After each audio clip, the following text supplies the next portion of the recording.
पक्ष सोडून गेलेल्या बंडखोर आमदारांविरोधात आता शरद पवार यांनी दंड ठोपटलेत।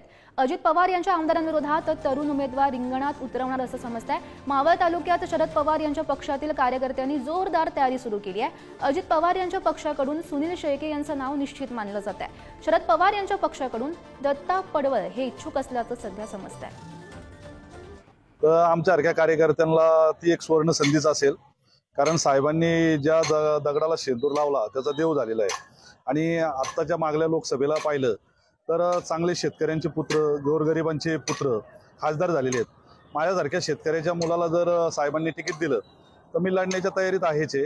शेवटी जनता ठरवणार आहे। मावळ तालुक्यामधली जनता ही अत्यंत सुज्ञ आहे आणि ग्रामीण भागातला चेहरा म्हणून माझ्यासारख्या कार्यकर्त्याला जर चान्स दिला तर मी साहेबांच्या तुतारी या चिन्हाकडे लढण्याची तयारी मी ठेवलेली आहे। मावळ विधानसभेची जागा महायुतीला सोडत असताना ही जागा राष्ट्रवादी काँग्रेस पक्षालाच मिळाली पाहिजे याकरता आम्ही आग्रही आहोत।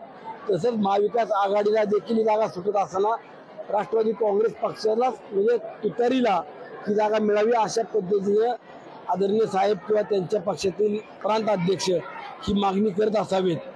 जो कोणी त्यांचा उमेदवार असेल, शेवटी लोकशाही आहे आणि लोकशाहीमध्ये प्रत्येकाला संविधानाने अधिकार दिला आहे। मावळ तालुक्यात सुनील शेळकेनं किती चांगले काम केलं तरी इथं काय सुनील शेळकेला बिनविरोध द्यायचा असल्यातली कोणाची भावना नसल्याचं कारण नाही आणि ते होणे अशा अपेक्षा मी ठेवणे। परंतु इथं अनेक इच्छुक आहेत।